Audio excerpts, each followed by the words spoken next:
81 મોક્ષમાળા શિક્ષાપાઠ 32 વિનય વડે તત્વની સિદ્ધિ છે. મોક્ષમાળામાં આ પાઠ પૂરો થયો. હવે પ્રવેશિકામાં શિક્ષાપાઠ છે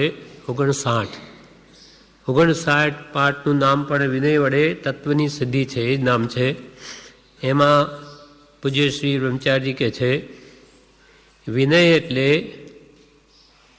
બહુમાનપૂર્વક વર્તવું, સભ્યતા કે નમ્રતા એટલો જ અર્થ ન કરવો, પરંતુ તેની વ્યુત્પત્તિ પ્રમાણે કર્મ દૂર કરવા અને આત્માને સિદ્ધિ પ્રત્યે દોરવો, તે પરમાર્થે વિનય છે. વિનય એટલે બહુમાનપૂર્વક વર્તવું, એમ સામાન્ય એના લોકભાષામાં એનો અર્થ સમજાય છે. પણ અહીંયા બ્રહ્મચારીજી કે એટલો જ અર્થ ન સમજવો. સભ્યતાપૂર્વક વર્તવું, નમ્રતા રાખવી, એનું નામ વિનય, એટલો જ અર્થ કે ન કરવો, પરંતુ એની વ્યુત્પત્તિ પ્રમાણે જેના વિનય વડે કર્મ દૂર થાય અને આત્માની સિદ્ધિ થાય, તે પરમાર્થે વિનય કહેવાય છે. એવા પુરુષનો વિનય કરવો કે જેથી આપણા આત્માના અનાદિના કર્મો દૂર થઈ પોતાને પણ સ્વસ્વભાવની પ્રાપ્તિ થાય, તે પરમાર્થ વિનય છે. વ્યવહારમાં સામાન્ય કોઈનું બહુમાન કરીએ, સભ્યતાથી નમ્રતાથી વર્તીએ, તેને વિનય કહેવામાં આવે છે. પણ અહીંયા સામાન્ય વ્યવહારની વાત નથી, પણ પરમાર્થે તેનો અર્થ ગહન છે. વિનય એટલે બહુમાનપૂર્વક વર્તવું, સભ્યતા કે નમ્રતા એટલો જ અર્થ ન કરવો, પરંતુ તેની વ્યુત્પત્તિ પ્રમાણે કર્મ દૂર કરવા અને આત્માને સિદ્ધિ પ્રત્યે દોરવો, તે પરમાર્થે વિનય છે. ભગવાન હવે અહીંયા 10 વૈકાલિક સૂત્રમાંથી જણાવે છે. ભગવાન મહાવીરે કહ્યું છે કે જીતેન્દ્રિય પુરુષો વિનય, શ્રુત, તપ અને આચાર એ 4 સમાધિ સ્થાનોમાં પોતાની જાતને યોજે છે. તેમાં વિનય સમાધિના પાછા 4 પ્રકાર છે. ભગવાન મહાવીરે એમ કહ્યું છે કે જે જીતેન્દ્રિય પુરુષો છે, જેને પોતાની ઇન્દ્રિયો પર જીત મેળવી છે, ઇન્દ્રિય જીત પુરુષો, તે એક તો વિનય, બીજું શ્રુત, ત્રીજું તપ અને ચોથું આચાર, એ 4 સમાધિ સ્થાનો છે. આત્મ પરિણામની સ્વસ્થતા, તેને શ્રી તીર્થંકર સમાધિ કહે છે. તે આત્માના ભાવોને સ્વમાં સ્થિત કરવાના 4 ઉપાય તે જીતેન્દ્રિય પુરુષો સેવે છે. એક તો વિનય, સર્વનો યથાયોગ વિનય કરે, પોતાને લઘુ માને અને મોટા પુરુષોને જ મહાન માને. બીજું શ્રુત, શાસ્ત્ર જ્ઞાનનો આશ્રય લે, સતશ્રુત, સત્પુરુષોએ ઉપદેશેલા વચનો, તે સત્શ્રુતમાં પોતાનો ઉપયોગ રોકે. ત્રીજું તપ, ઈચ્છા નિરોધસ તપ, બને ત્યાં સુધી પોતાની ઈચ્છાઓનો નિરોધ કરે. કેમ કે ઈચ્છા એ દુઃખ છે. હે જીવ ક્યા ઈચ્છા તબ હે ઈચ્છા, દુઃખ મૂળ જબ ઈચ્છા કા નાશ તબ મીટે અનાદિ ભૂલ. એટલે તપ નિર્જરા ચ, નિર્જરાને માટે તપને આચરે. સ્વાધ્યાય પણ તપ છે, ભક્તિ એ પણ તપ છે, ઉપવાસ, એકાટાણું વગેરે પણ સ્વાધ્યાય ભક્તિને અર્થે છે, માટે એ પણ તપ છે. જો સ્વાધ્યાય ભક્તિ અર્થે છે તો એના આત્માર્થના લક્ષ્ય છે, ઉપવાસ, અણસણ, ઉણોદરી વગેરે, તો તપ છે.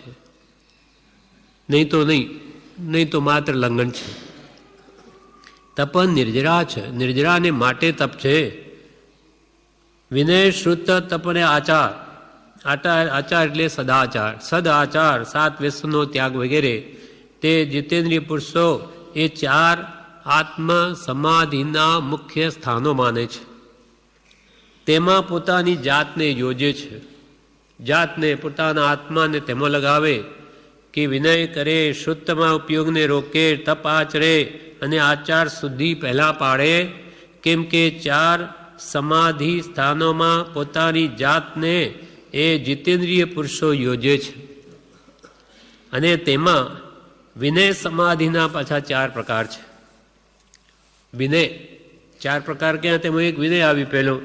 એ વિનય જે સ્વરૂપ સમાધિનું કારણ છે તે વિનય સમાધિના પાછા 4 પ્રકાર છે. તે કહે છે, 1. ગુરુ કહે ત્યારે સાંભળવાની ઈચ્છા રાખવી. સદગુરુ ભગવંત જે કહે તે મારા આત્માના કલ્યાણ માટે જ કહે, માટે ત્યાં ઉપયોગપૂર્વક સાંભળવાની ઈચ્છા રાખવી. મૂળ માર્ગમાં કહ્યું તેમ કરી વૃત્તિ અખંડ સન મુખ મૂળ માર્ગ સાંભળો જીનનો રે. જીનેશ્વર ભગવંતે જે મૂળ રત્નત્રયનો માર્ગ ઉપદેશ્યો, સમ્યક દર્શન, સમ્યક જ્ઞાન, સમ્યક ચારિત્રાણી, મોક્ષ માર્ગ, તેને સાંભળવાની અંતરથી ઈચ્છા રાખે એકાગ્ર ચિત્તે. એ તો મન ભટકતું હોય અને ગુરુ જે કહે તે હા કરે, શું કહે ખબર નહીં, કેમ કે મન તો બહાર દોડતું હોય. તેને સ્થિર કરી અને સાંભળવાની તીવ્ર ઈચ્છા રાખે એકાગ્ર ચિત્તે.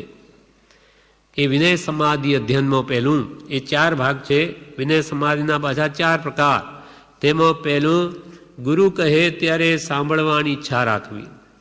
બીજું તેને બરાબર સમજવું. શું કહે છે જ્ઞાની ગુરુ, તેને બરોબર સમજવું. ન સમજાય તો પૂછવું, ફરી ફરી વાંચવું અને ભગવાનના કહેવાનો આશય સમજવાનો પ્રયત્ન કરવો. જે અવગાહન કાય તે નિત્ય વિચારમાં કરી મતાંતર ત્યાં. અવગાહન એટલે ડૂબકી લગાવી. ડૂબકી લગાવીને જેમ તરવૈયો સમુદ્રમાં નીચે શું કે ત્યાંથી રત્નો વગેરે લેવા પ્રયત્ન કરે, તેમ ભગવંતોનો કહેવાનો આશય શું છે ઊંડો, તે એકાગ્ર ચિત્તે તેમાં એ રહસ્યને સમજવાનો પ્રયત્ન કરે. એટલે પહેલું તો ગુરુ કહે ત્યારે સાંભળવાની ઈચ્છા રાખવી. બીજું તેને બરાબર સમજવું. ત્રીજું સમજ્યા પછી શું તે પ્રમાણે આચરણ કરવું, વર્તવું.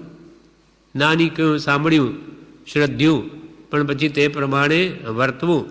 તેનું નામ સમ્યક દર્શન, સમ્યક જ્ઞાન અને સમ્યક જ્ઞાન, સમ્યક દર્શન, સમ્યક ચારિત્ર. કારણરૂપ પહેલાં જાણ્યું તે સમ્યક જ્ઞાન, પછી શ્રદ્ધ્યું તે સમ્યક દર્શન, પછી તે પ્રમાણે વર્તવા માંડ્યા તે સમ્યક ચારિત્ર. એ જ મોક્ષનો માર્ગ છે. આ વ્યવહાર રત્નત્રય. પહેલાં ગુરુ કહે ત્યારે સાંભળવાની ઈચ્છા રાખવી. બીજું તેને બરાબર સમજવું. ત્રીજું તે પ્રમાણે આચરણ કરવું. અને ચોથું અને તે બાબતનો મદ ન કરવો.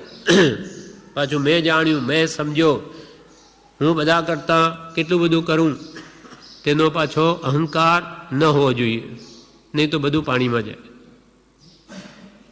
દયા ધર્મ કો મૂળ હે પણ પાપ મૂળ અભિમાન. અભિમાન આવ્યું કે બધું ધૂળ ધાણી થઈ જાય. એનો પાછો કે છે મદ ન કરવું. સ્થૂળીભદ્રમ મુનિ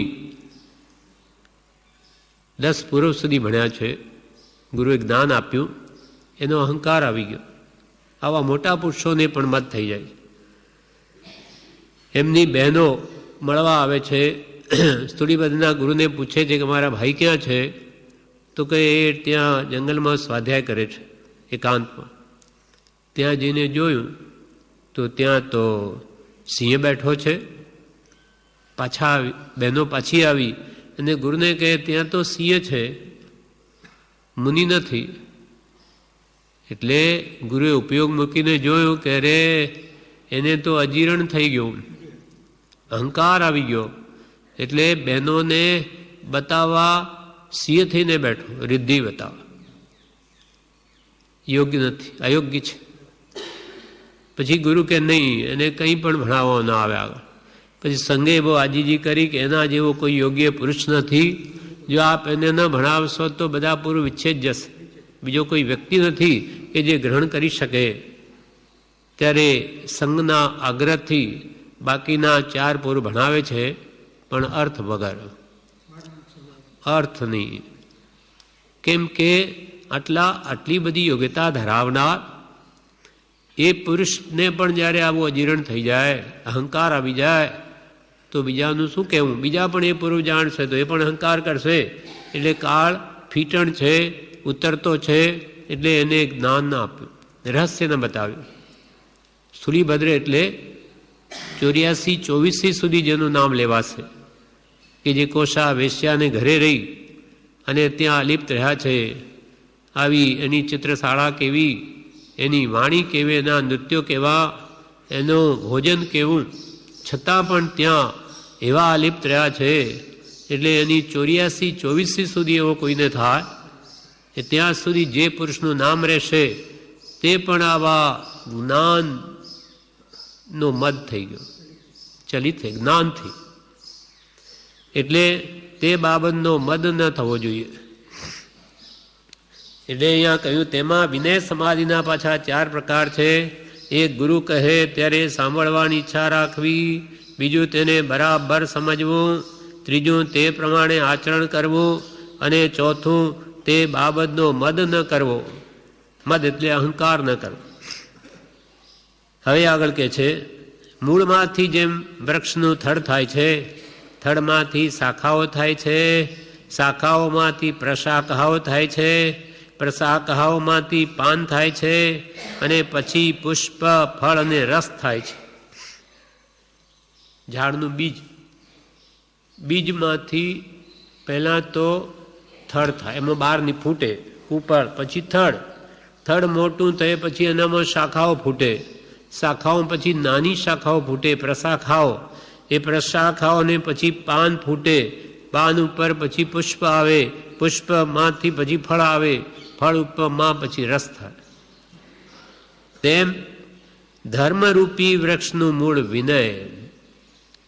જેમ બીજ, ધર્મનો બીજ હોય તો વૃક્ષ થાય કે ફળ આવે કે રસ આવે, તેમ ધર્મનું મૂળ જ વિનય છે. વિનય ન હોય તો મોક્ષરૂપ ફળ આવે જ નહીં. તેમ ધર્મરૂપી વૃક્ષનું મૂળ વિનય એટલે કે કેળવણી છે. તેના વડે શીઘ્ર કીર્તિ તથા સંપૂર્ણ શાસ્ત્ર જ્ઞાન પ્રાપ્ત થાય છે. એટલે જેના અંદર વિનય છે, જે વ્યક્તિમાં, તે જીવ સંપૂર્ણ શાસ્ત્ર જ્ઞાનને પામે કે શીઘ્ર કીર્તિને પણ મેળવે, અને અંતે ફળના રસરૂપ મોક્ષ પણ પ્રાપ્ત કરે છે. વિનયવાન તે જેમ બીજ રોપાયું તો વૃક્ષ થઈ ફળ થાય, તેનામાં રસ આવે, તેમ જેનામાં વિનય છે તે અંતે મોક્ષરૂપ ફળને પામે છે. વિનયને હોત ન પામે.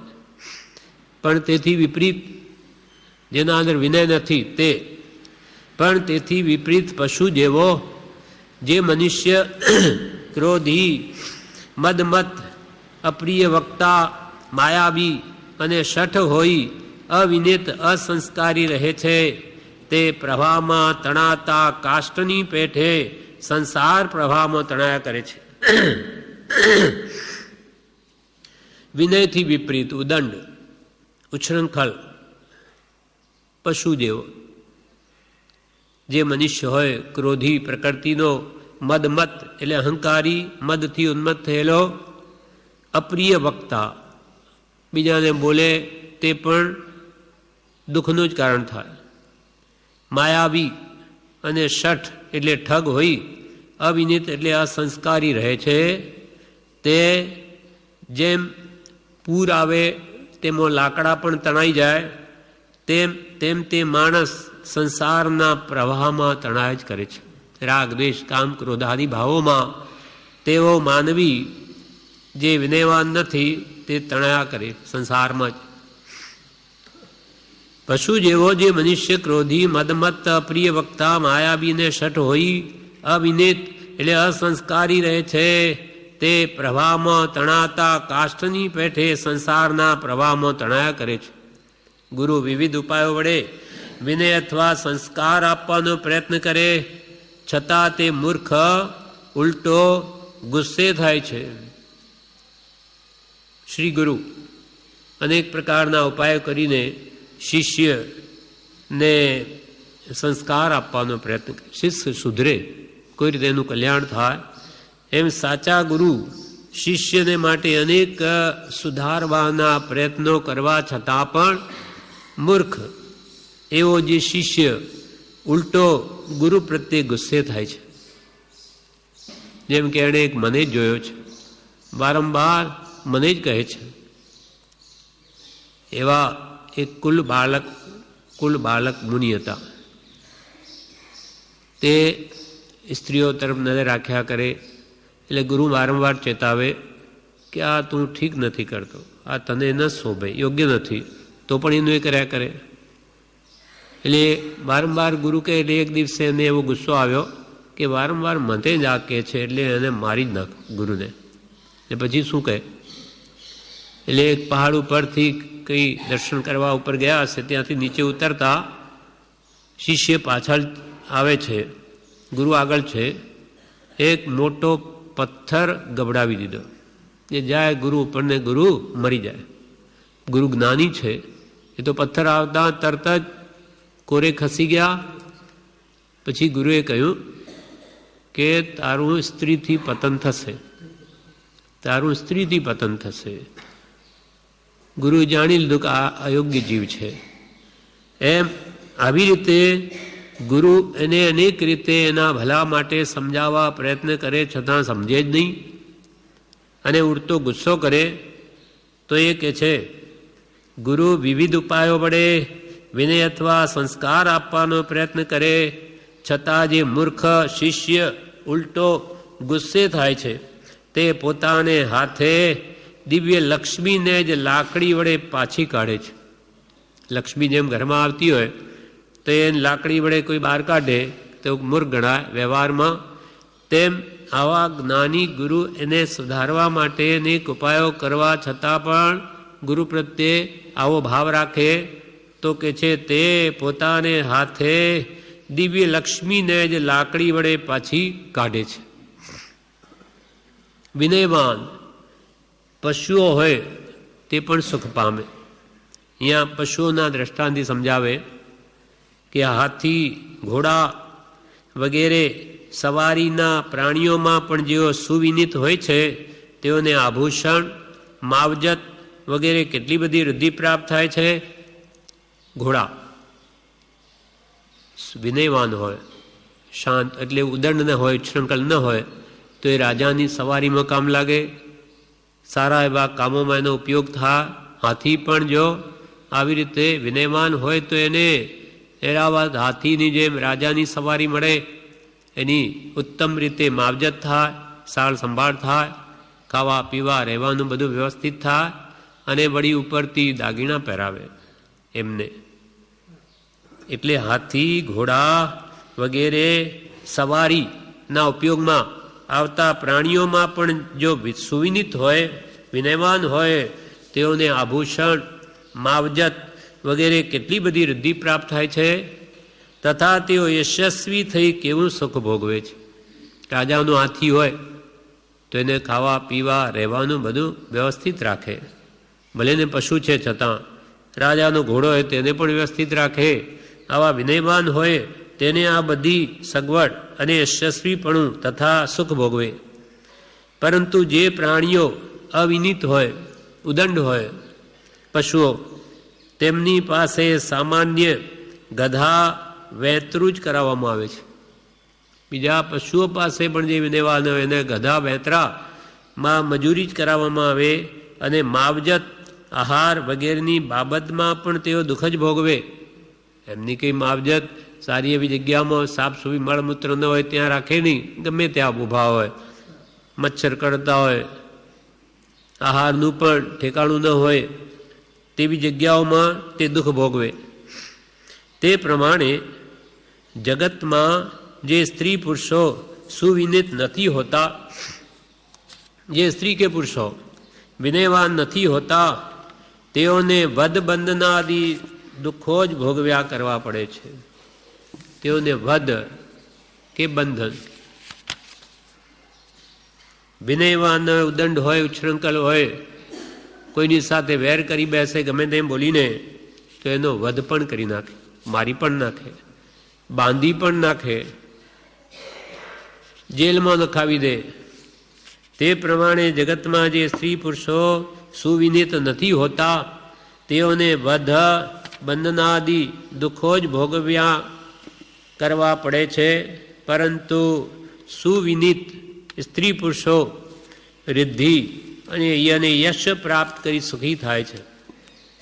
પરંતુ જે વિનયવાન સ્ત્રી પુરુષો હોય તે પુણ્ય બળે વૃદ્ધિ પામી અને યશ પ્રાપ્ત કરી સુખી થાય છે. કૃપાળદેવે તો ક્યાં સુધી કહ્યું 55મા પત્રમાં? હા, આત્મા વિનય થઈ સરળ અને લઘુત્વ ભાવ પામી સદૈવ સત્પુરુષના ચરણ કમળ પ્રતિ રહ્યો તો જે મહાત્માને નમસ્કાર કર્યા છે તે મહાત્માની જે જાતિની રિદ્ધિ છે તે જાતિની રિદ્ધિ સંપ્રાપ્ત કરી શકાય, વિનય વડે કરી શકાય. આત્મા વિનયી થઈ સરળ માયા કપટ રહિત પણ લઘુત્વ ભાવ પામી અભિમાન છોડી નમ્ર બની હું તો સત્પુરુષનો શિષ્ય છું, દાસ છું. લઘુત્વ ભાવ પામી સદૈવ હંમેશા સત્પુરુષના ચરણ કમલ પ્રતિ રહ્યો એટલે એની આજ્ઞામાં રહ્યો તો જે મહાત્માઓને નમસ્કાર કર્યા, માનો કે આપણે પરમ કૃપાલદેવને કર્યા, તો એ મહાત્માની જે જાતિની રિદ્ધિ અનંત જ્ઞાન દર્શન સુખ વીર્ય આદિ અનંત શક્તિઓ જેને પ્રગટ છે તે મહાત્માની જે જાતિની રિદ્ધિ છે તે જાતિની રિદ્ધિ સંપ્રાપ્ત કરી શકાય, મેળવી શકાય. ક્યારે? વિનય તેની આજ્ઞામાં રહે તો, તે કહે તેમ કરે તો તે સ્વરૂપને પામે. એટલે સુવિનિતિ સ્ત્રી પુરુષો રિદ્ધિ એને યશ પ્રાપ્ત કરી સુખી થાય. સાચા આત્મા સુખ તો સાચું આત્મામાં છે તેને પણ પામે. દેવોમાં પણ જેઓ સુવિનિત હોય છે તેઓ ઇન્દ્રાદિ પદ પ્રાપ્ત કરી રુદ્ધિ અને યશયુક્ત બને છે. દેવોમાં પણ જે વિનયવાન હોય તે ઊંચી પદવીને પામે અને રુદ્ધિ અને યશયુક્ત બને તથા સુખ ભોગવે છે. અને જેઓ અવિનિત હોય છે તેઓ દાસ નોકર વગેરેની સ્થિતિ પ્રાપ્ત કરી દુઃખ ભોગવે છે. ત્યાં પણ કિલ્વિશ દેવો ચંડાળ જેવા હોય તેને ઇન્દ્રની સભામાં પ્રવેશ કરવાની આજ્ઞા ન હોય, દુઃખી થાય કે એમને પ્રવેશ પણ નથી અંદર, પણ એવા જ કર્માદ્યા તેને લઈને કે છે આવી સ્થિતિ પ્રાપ્ત થાય છે. અને જેઓ અવિનિત હોય છે તેઓ દાસ નોકર વગેરેની સ્થિતિ પ્રાપ્ત કરી દુઃખ ભોગવે છે. હવે અહીંયા આગળના પેરેગ્રાફમાં ગુરુનો કદી પણ અવિનય ન કરવો તે મહાભયંકર છે. જેમ કૃપાલદેવે કહ્યું, સત્પુરુષને સત્પુરુષના આશ્રિત બે મોક્ષ માર્ગમાં છે. બે જ્ઞાનીને જ્ઞાનીના આશ્રિત એમની અવજ્ઞા કે અવિનય કદી ન કરવો, ને તો એનું ભયંકર પરિણામ આવે છે. તે અહીંયા દ્રષ્ટાંતિ સમજાવે છે. એમાં કે છે આ બધું 10 વિકાલિકમાં વિનય નામના અધ્યયનમાં આ બધું કહ્યું છે. સ્વયં ભવાચાર્ય પોતાનો પુત્ર મણક હતો તેના માટે આ 10 વિકાલિક સૂત્ર લખ્યું. આચાર્ય છે, હવે એમનો પુત્ર પછી એને ખબર પડે મારા પિતા ક્યાં તો દીક્ષા લઈને ગયા તો હું જઉં, એ ત્યાં આવે છે પિતા પાસે, એની દીક્ષા લે છે. પણ એ પૂછે છે મારા પિતા ક્યાં છે? તો કે અહીંયા છે, એના જેવો જ છે, આમ ગોળમોળ વાત કરે, પણ હું જ છું એમ કહેતા નથી. ત્યાં દીક્ષા આપે છે. બધા એમના શિષ્યો, બાળક છે નાનો, ઉંમર નાની છે 10-12 વર્ષની, એટલે છતાં ગુરુ એમ નથી કહેતા કે આ મારો પુત્ર છે, કોઈ શિષ્યને કહેતા નથી. પણ એ બાળક તત્વ સમજીને પોતાના આત્માનું કલ્યાણ સાધે એના માટે આ શાસ્ત્ર રચે છે 10 વિકાલિક સૂત્ર. એ બાળક પણ સમજી શકે. એ સમજીને એ બાળકે એનું આયુષ્ય પણ અલ્પ હતું એટલે એને પોતાના આત્માનું કલ્યાણ સાધી લીધું. એટલે અંત વખતે સમાધિ મરણ જેણે કર્યું બાળકે, એટલે ગુરુને હર્ષના આંસુ આવ્યા. એટલે પછી ખબર પડે છે કે આ એમનો જ પુત્ર હતો. તો કે આપ અમને પહેલાં કેવું હતું? તો કે પહેલાં કહું તો તમે એને લાડમાં રાખો તો એનું કલ્યાણ ન કરી શકે. એને ટૂંકા સમયમાં ઘણું બધું કરવું છે એટલે મેં તમને કહ્યું નહીં. તે આ શાસ્ત્ર છે, એમાં વિનય નામનું અધ્યયન, તેમાં આ બધી વાતો છે. તે બ્રહ્મચારીજી અહીંયા આ વિનય વડે તત્વની સિદ્ધિ, કૃપાળુદેવે તો ચંડાલનું પેલું દ્રષ્ટાંત આપ્યું વિદ્યાનું મોક્ષમાળામાં, અહીંયા બીજી રીતે બધું બતાવે છે. અહીંયા એમ કે છે ગુરુનો અવિનય કરવાથી શું નુકસાન થાય તે કહે છે. જીવિતની ઈચ્છાવાળો હોઈને સળગતા અગ્નિમાં પ્રવેશ કરે, જીવવાની ઈચ્છા છે અને પ્રવેશ કરે સળગતી આગમાં, તો એ જીવી શકે? ન જીવી શકે. જીવવાની ઈચ્છા છે તો તું આગમાં પ્રવેશ કેમ કરે? જીવિતની ઈચ્છાવાળો હોઈને સળગતા અગ્નિમાં પ્રવેશ કરે કે મહાઝેરી નાગને છંછેડે તો એ ડસે, ઝેર ચડે, મરી જાય. કે હલાહલ વિષનું ભક્ષણ કરે, જીવવું છે અને હલાહલ ઝેર પીએ, તેના જેવું ગુરુને અપ્રસન્ન કરનાર શિષ્યનું વર્તન છે. ગુરુને અપ્રસન્ન, શ્રી ગુરુની અવગણના કરે, અવહેલના કરે, તે એના જેવું કરે છે. ગુરુને અપ્રસન્ન કરે તેનું પરિણામ શું આવે? તો કે સળગતા અગ્નિમાં પ્રવેશ કરે, શું થાય? મૃત્યુ થાય. અથવા ઝેરી નાગને છંછેડે તો એ ડંખે મરી જાય. હલાલ વિષનું ભક્ષણ કરે તો પણ પ્રાણ છૂટી જાય. તેના જેવું ગુરુને અપ્રસન્ન કરનાર શિષ્યનું વર્તન છે. ગુરુને અપ્રસન્ન કરે તેનું પરિણામ ભયંકર આવે. અરે અગ્નિમાં પ્રવેશવા છતાં અગ્નિ ન બાળે, માનો કે દેવયોગે દેવના સાહિત્ય અગ્નિમાં પ્રવેશ કરે છતાં ન બળે, માનો. અરે અગ્નિમાં પ્રવેશવા છતાં અગ્નિ ન બાળે, ઝેરી નાગ ચીડાવા છતાં ન કરડે, કે હલાહલ ખાવા છતાં પણ ન મરાય, એ બનવું બધું કદાચિત સંભવિત પણ છે દૈવયોગે, પરંતુ ગુરુની અવહેલના કરીને જ્ઞાન પ્રાપ્ત કરવું એ તો અશક્ય વસ્તુ છે. કદાચ એ તો દેવયોગે બધી ક્રિયાઓ ન થાય, પણ શ્રી ગુરુની અવહેલના, અવજ્ઞા, અવિનય કરીને જ્ઞાન પ્રાપ્તિની ઈચ્છા રાખવી તે તો સાવ અસંભવ છે. ગુરુ બિન જ્ઞાન ન ઉપજે, ગુરુ બિન મિલે ન ભેદ, રહસ્ય જાણવામાં ન આવે. ગુરુ બિન સંશય ના મિટે. જય જય જય ગુરુદેવ, ગુરુદેવની જય હો, જય હો. શ્રી ગુરુ સિવાય આત્મા આદિ શંકાઓનું સમાધાન ન થાય, કેમ કે આપણે તો આત્મા જાણ્યો જ નથી.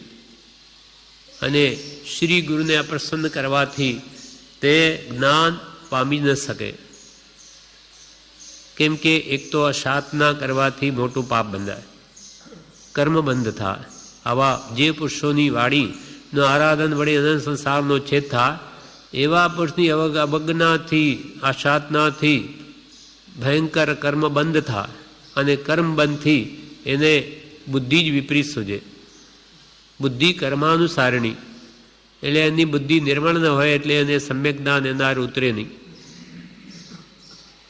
અરે અગ્નિમાં પ્રવેશવા છતાં અગ્નિ ન બાળે, ઝેરી નાગ ચીડાવવા છતાં કદાચ ન કરડે, કે હલાહલ ખાવા છતાં પણ ન મરાય, એ બધું બનવું ક્વચિત સંભવિત પણ છે, પરંતુ ગુરુની અવહેલના કરીને જ્ઞાન પ્રાપ્ત કરવું એ તો સાવ અશક્ય છે. આચાર્ય પ્રસન્ન થાય તો બોધિનો જ નાશ થાય. રત્નત્રયને બોધિ કહેવાય. સમ્યક જ્ઞાન, સમ્યક દર્શન, સમ્યક ચારિત્ર. સમ્યક જ્ઞાન ગુરુ પહેલાં તો આપે નહીં, અવિનય ઉદંડ શિષ્યને આપે તો એને ઉતરે નહીં, કેમ કે એને મનની સ્થિરતા જ નથી. એમ આચાર્ય અપ્રસન્ન થાય તો બોધિનો જ નાશ થાય. સમ્યક જ્ઞાન જ ના ઉતરે તો સમ્યક દર્શન ક્યાંથી આવે, શ્રદ્ધા, અને એના જીવનમાં ક્યાંથી પરિણમે. આચાર્ય અપ્રસન્ન થાય તો બોધિનો જ નાશ થાય, અને પરિણામે અનંત જન્મ મરણ કરવા પડે. ફળમાં શું? અનંત જન્મ મરણ. જેમ કે સંગમ દેવતાએ ભગવાન મહાવીરને 6 મહિનાના ઉપસર્ગ કર્યા, પણ ઉપસર્ગ ચાલ્યા ત્યાં સુધી ભગવાનની આંખમાં આંસુ નહીં. પણ જ્યારે ત્યાંથી જાય છે ત્યારે ખમાવ્યા વગર અભવી છે, એટલે ભગવાનના આંખમાંથી આંસુ આવી જાય છે કે હો, અમારી પાસે આવીને પણ આ જીવ અનંત સંસાર વધારીને જાય છે, અનંત સંસાર વધારીને જાય છે. એનો આ દુઃખથી ભગવાનના આંખમાં આંસુ આવી ગયા, પોતાના દુઃખથી નહીં. એમ પરિણામે જે અનંત જન્મ મરણનું કારણ થાય, આવા જે પુરુષની આજ્ઞા ઉપાસવાથી અનંત સંસારનો છેદ થાય, તે પુરુષની અવજ્ઞા અસાધના તે અનંત સંસાર વૃદ્ધિનું કારણ થાય. આચાર્ય અપ્રસન્ન થાય તો બોધિનો જ નાશ થાય અને પરિણામે અનંત જન્મ મરણ કરવા પડે.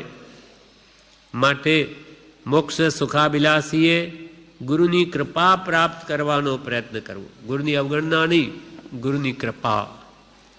મોક્ષ મૂલમ ગુરુ કૃપા. મોક્ષનું મૂળ જ સદગુરુની કૃપા છે. અને એમની કૃપા ક્યારે થાય કે આપણામાં ત્યાગ, અંતરનો સાચો વૈરાગ્ય, અનાસક્ત ભાવ, ઉપશમ, કષાયનું ઉપશમન, સત્પુરુષના ગુણો પ્રત્યે પ્રીતિ ભક્તિ એ હોય તો સદગુરુ પ્રસન્ન થાય, ગુરુ પ્રસન્ન થાય અને એને જ્ઞાન આપે. એટલે ગુરુ પ્રસન્ન કેમ થાય? આવા ગુણો પ્રગટાવવાથી તે કરવું.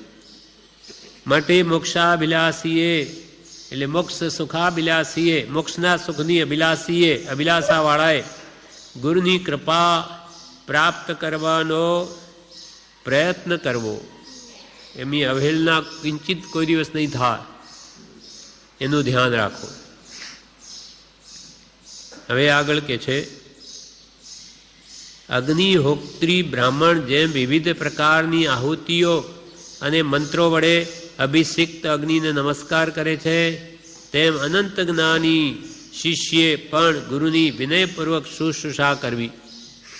અગ્નિહોત્રી અગ્નિ સળગાવીને બ્રાહ્મણો જે યજ્ઞ કરે તે વિવિધ પ્રકારની એમની આહુતિ વડે અને મંત્રો વડે એનો જાણે અભિષેક કરે છે અગ્નિનો,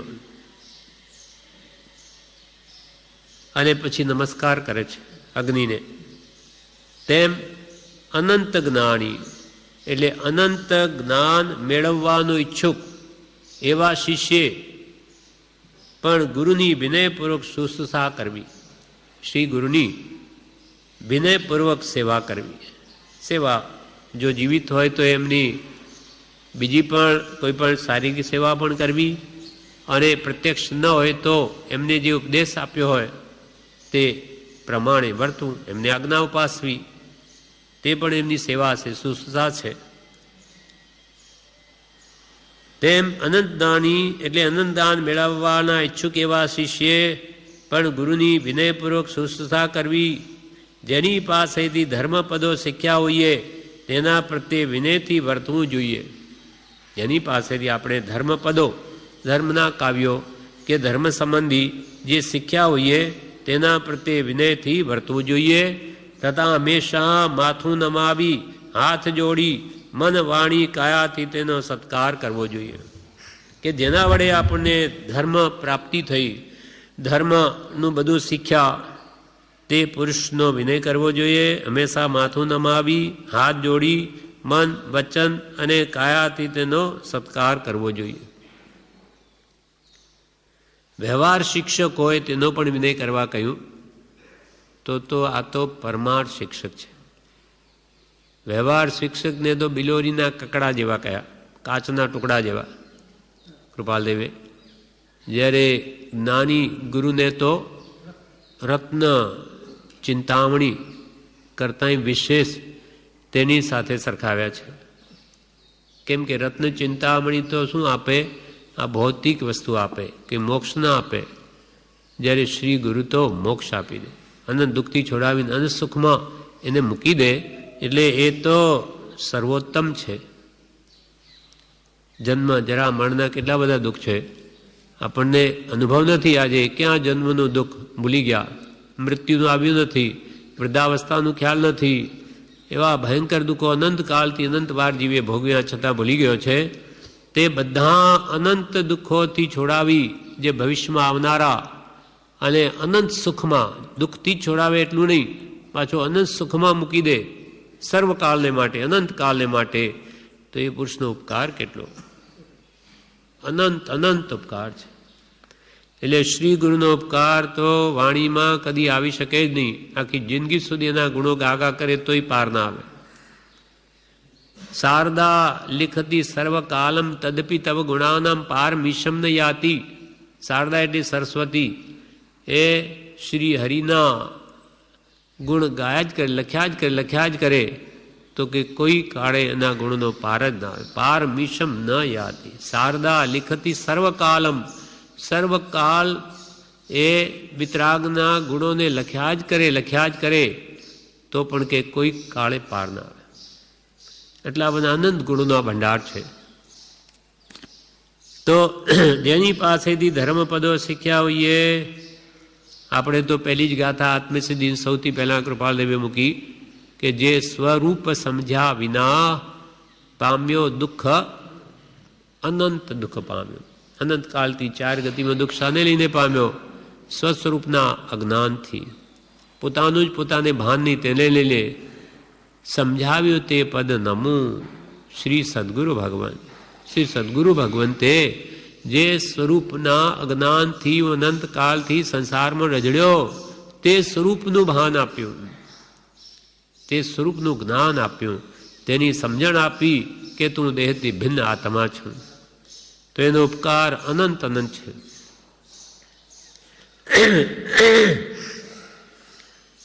જેની પાસેથી ધર્મપદો શીખ્યા હોઈએ તેના પ્રત્યે વિનયથી વર્તવું જોઈએ, તથા હંમેશા માથું નમાવી હાથ જોડી મન વાણી કાયાથી તેનો સત્કાર કરવો જોઈએ. મુમુક્ષુ જીવને વિશુદ્ધ કરનાર, મુમુક્ષુ જીવને વિશેષ શુદ્ધ કરનાર, લજ્જા, દયા, સંયમ, બ્રહ્મચર્ય વગેરે ગુણોનો જે ગુરુ મને સતત ઉપદેશ આપે છે, તે ગુરુને હું પણ સતત પૂજું. જે ગુરુ મને દયા શું, લજ્જા કેમ રાખવી, સંયમ કેમ પાળવો, બ્રહ્મચર્ય વગેરે ગુણોનો જે ગુરુ મને સતત ઉપદેશ આપે, તે ગુરુને હું પણ સતત પૂજું.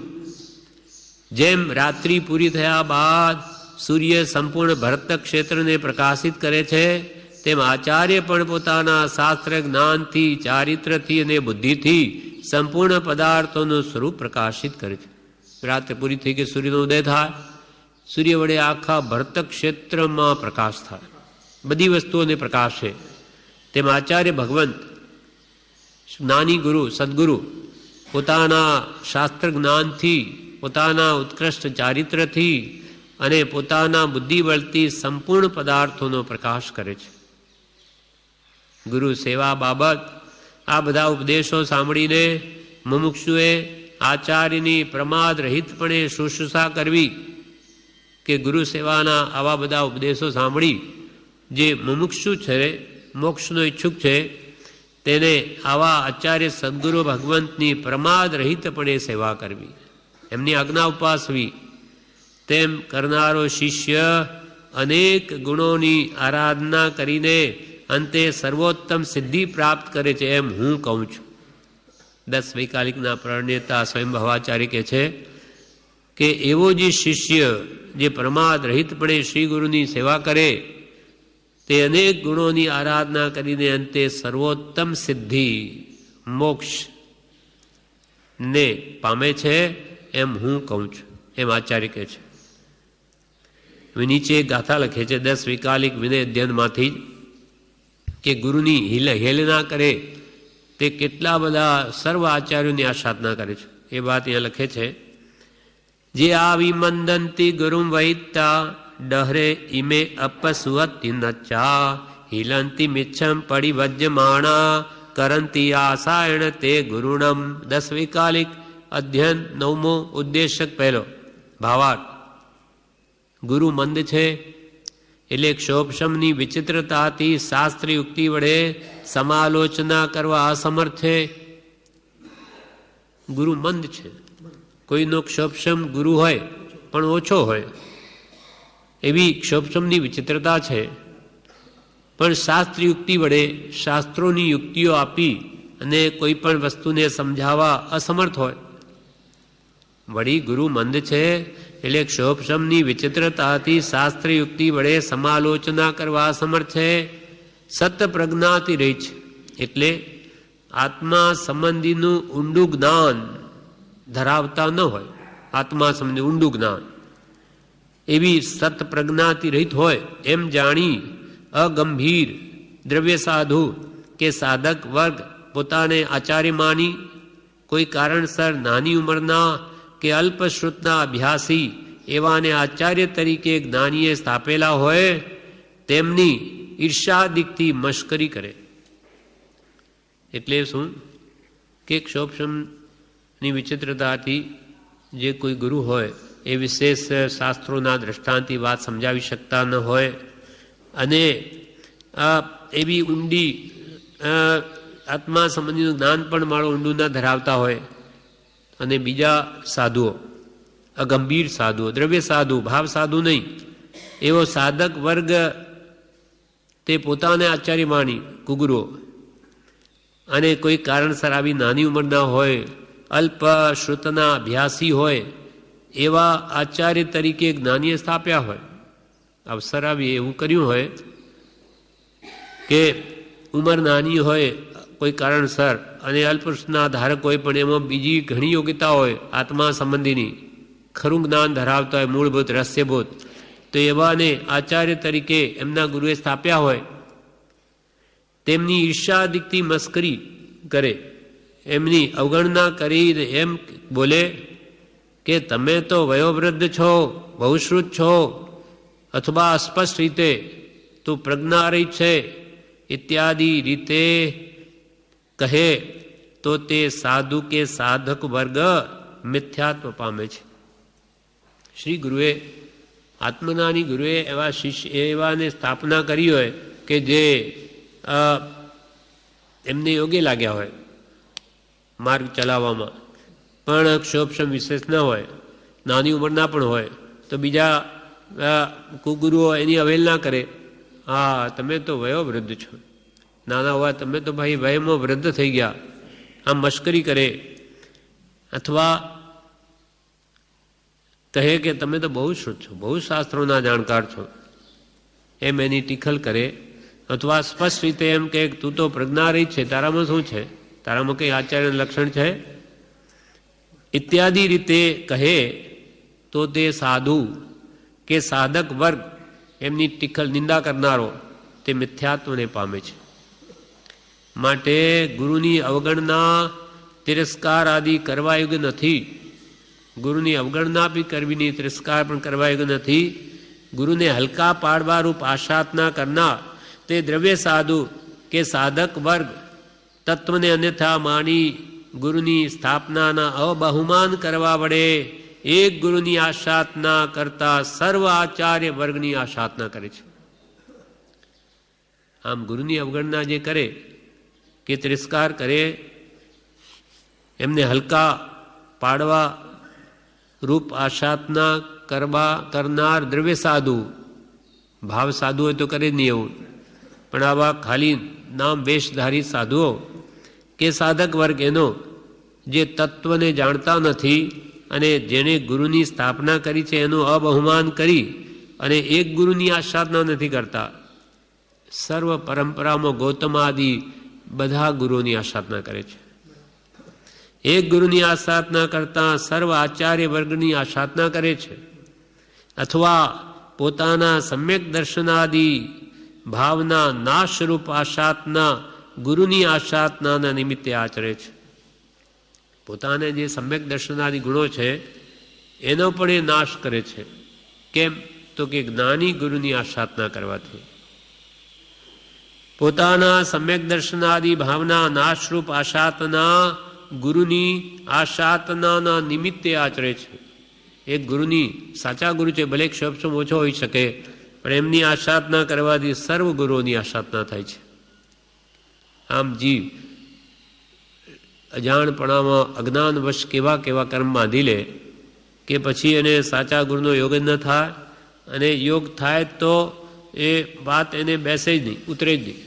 કેમ કે એટલો બધો દર્શનમાં ગાઢ કરી નાખે કે એને જોગ મળે તો પણ કલ્યાણ ન થાય.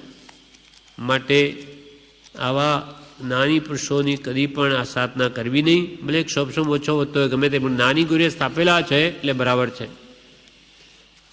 માટે એમનો એ થાય કે વિનય કરવો. વિનય વિશે પ્રભુશ્રીજી ઉપદેશામૃત 5/206 કહે છે. આ પ્રમાણે આ પાઠ પૂરો થયો.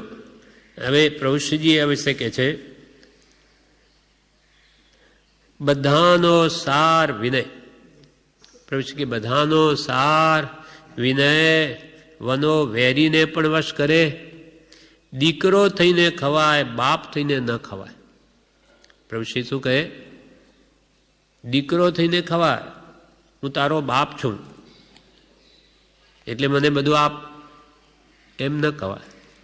પણ હું આપનો પુત્ર છું એમ એ થાય. વિનય કરે તો બાપ બધું આપે. બધાનો સાર વિનય વનો વેરીને પણ વશ કરે. આપણો વેરી હોય એનો પણ વિનય કરીએ તો એના પણ ભાવ ફરી જાય, એ પણ વશ થાય. બધાનો સાર વિનય વનો વેરીને પણ વશ કરે. દીકરો થઈને ખવાય, બાપ થઈને ન ખવાય. વનાની અને લઘુતાની વાત કરે આત્માર્થી. વનો એટલે વિનય. વિનયની અને લઘુતાની વાત કરે તે આત્માર્થી. પહેલા વિનયને ઘરમાં લાવશે તો કામ થશે. ઋષિ કહે પહેલા વિનયને ઘરમાં લાવશે તો કામ થશે. મોટા કરોડપતિમાં પણ વનો હોય તો તેના દાસ છીએ. પૈસા વધ્યા હોય એની સાથે અહંકાર ન આવ્યો હોય એટલે કે નમ્રતા હોય કરોડપતિમાં પણ, તો કે અમે પણ એના દાસ છીએ. ગુણ જોઈને. મોટા કરોડપતિમાં પણ વનો હોય તો તેના દાસ છીએ. લઘુતા મેરે મનમાની. ચિદાનંદજી જ્ઞાની પુરુષ હતા, એમનું આ કાવ્ય છે. લઘુતા મેરે મનમાની. એ તો ગુરુગમ જ્ઞાન નિશાની. ગુરુગમ રૂપ જ્ઞાન મેળવવાની નિશાની છે. શું? લઘુતા. લઘુ થઈને જ ગુરુ પાસે જ્ઞાન મેળવી શકે. ગુરુ તો લઘુતા મેરે મનમાની. ચિદાનંદજી માન ન હોય તો અહીં જ મોક્ષ છે. માન ન હોય તો અહીં જ મોક્ષ છે. તે મુકાણું તો કામ થયું. સમાધિસ્થ બાહુબલીજીને તેમની બહેનો બ્રાહ્મી સુંદરી એ જંગલમાં જઈને કહ્યું, વીરા ગજ થકી હેઠા ઉતરો. ત્યાં બાહુબલીજી વિચારમાં પડી ગયા અને જાગ્યા કે ખરી વાત છે, અહંકાર રૂપી ગજ ઉપર હું બેઠો છું. નાના ભાઈને હું નંબા હવે તો જાઉં એમ વિચારીને ઉઠ્યા કે તરત કેવળ જ્ઞાન થયું. આટલા જ માનના અહંકારથી કેવળ જ્ઞાન અટક્યું હતું. આ જીવનું માન અહંકારે ભૂંડું કર્યું છે, તે મુખ્ય છૂટકો છે. આજે વહેલે કે મોડે એ અહંકાર માન મુખ્ય છૂટકો છે. કેવળ જ્ઞાન પણ અટકી ગયું. એ બાહુબલીનું સંજ્વલન માન, એમનું કેટલું નહીં જેવું માન પણ એમને કેવળ જ્ઞાને રોકી રાખ્યું, થવા ન દીધું. તો આપણો તો અહંકાર કેવો, એટલે જ સમકિત થતું નથી. એટલે પ્રભુ કૃપાલ કે માન ન હોત તો અહીં જ મોક્ષ હોત. માનારી શત્રુ મહા, નિજ છંદે ન મરાય. જાતા સદગુરુ શરણમાં અલ્પ પ્રયાસ થઈ જાય. સદગુરુનું શરણ સ્વીકારે, આપ કહો તેમ કરું, મને કંઈ હું કંઈ ન જાણું, તો જ એ માન અહંકાર જાય. હું તો સમજી ગયો, મને ખબર પડી ગઈ, તો કે એ ત્યાં જ અટકી જાય. વળી પ્રભુશ્રી 295 પાન ઉપર કે છે, સર્વ શાસ્ત્રોનો સાર અને મોક્ષ પામવાનો માર્ગ કે સમકિતનું કારણ એ વિનય છે. વિનયથી પાત્રતા યોગ્યતા આવે છે. ધર્મનું મૂળ વિનય છે. સેવાની ભાવના રાખવી, લઘુતા રાખવી, ગુરુથી અતિ દૂર નહીં તેમ અતિ પાસે નહીં તેમ બેસવું, નીચે આસને બેસવું, આજ્ઞા સિવાય શરીરે પણ અડવું નહીં, એ બધા વિનયના રસ્તા છે. પ્રાયશ્ચિત વડે દોષોની શુદ્ધિ કરવી, વૃદ્ધિગારવ રસગારવને શાતાગારવ તજવા. એટલે ગુરુનો એ થાય કે વિનય કરવો, લઘુતા રાખવી. વિનયથી આત્મજ્ઞાન પ્રાપ્તિની યોગ્યતા આવે છે. વિનય ધર્મનું મૂળ છે. અને સૌની સેવા કરવાનો ભાવ રાખવો. વળી પ્રભુશ્રીજી 428 પાન ઉપર ઉપદેશામૃતમાં જણાવે છે, વિનય વિશે કહે છે,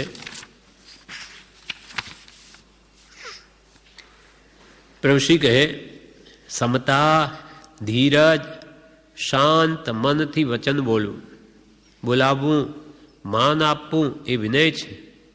તેને બદલે તોછડાઈ, ઉદ્ધતાઈ, ઊંચે અવાજે બોલવું એ યોગ્ય નથી. સમતા, ધીરજ, શાંત મનથી વચન બોલવું, બોલાવવું, બીજાને બોલાવવા, શાંત મનથી કે બોલવું, માન આપવું, આવો પધારો, માન આપવું એ વિનય છે. તેને બદલે તોછડાઈ, ઉદ્ધતાઈ, ઊંચે અવાજે બોલવું એ યોગ્ય નથી. આ બાબત લક્ષ્યમાં રાખવા યોગ્ય છે. કોઈનો પણ અભિનય ન થવો જોઈએ, કોઈનો પણ અભિનય ન થવો જોઈએ. ચંડાલ હોય, મંગી વગેરે, એનો પણ વિનય કરવો, પણ કેવી રીતે?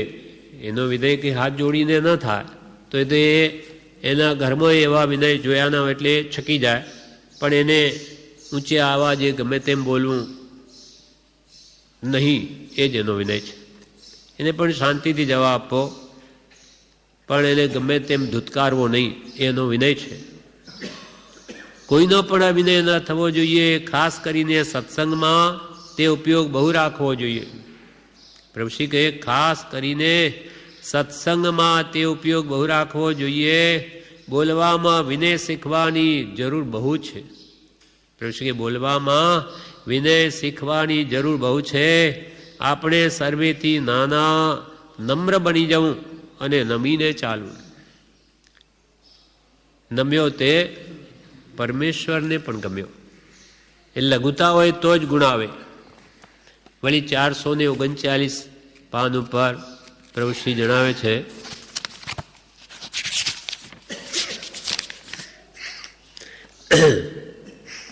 પ્રભુશ્રી કહે નમસ્કાર કોને કરો છો? મુમુક્ષુ કહે આત્માને નમસ્કાર કરવાના છે. બીજો મુમુક્ષુ કહે મેં આત્મા જાણ્યો નથી, સત્પુરુષે જાણ્યો છે, માટે તેમનો વિનય કરવા, નમસ્કાર કરવા. ત્યારે પ્રભુશ્રી કહે વિનય તો અવશ્ય કરવાનો છે, એ દ્વારા ધર્મની પ્રાપ્તિ છે, માટે સર્વનો વિનય કરવો. તે અર્થે નમસ્કાર કરાય છે. પરંતુ તેમાં સમજવાનું એ કે મારો આત્મા સિદ્ધ સમાન છે, તેને યાદ કરીને આગળ કરીને નમસ્કાર કરવા. પછી ગમે તેને નમીએ, પરંતુ ઉપયોગ પોતાના શુદ્ધ આત્માને યાદ કરવા તરફ રાખવો. આત્મા વડે આત્માને નમસ્કાર કરવા. પ્રથમ પોતાના આત્માને યાદ કરી પછી નમવું. એ સિદ્ધ સ્વરૂપ મારો આત્મા, તેને મેં જાણ્યો નથી, પરંતુ જ્ઞાનીએ કહ્યું છે તે મારે માન્ય છે, એમ સ્મરણ અવશ્ય કરવું. નમસ્કાર વિધિ પોતાના આત્મ સ્વરૂપને યાદ કરવા નિમિત્તે છે.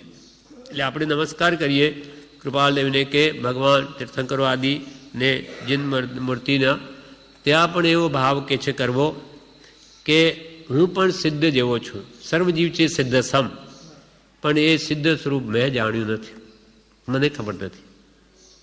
એટલે કે પરમ કૃપાળુ દેવે જેવો આત્મા જાણ્યો, કે અનંતા જ્ઞાનીઓએ તીર્થંકરોએ જેવો આત્મા જાણ્યો તેવો મારો આત્મા છે.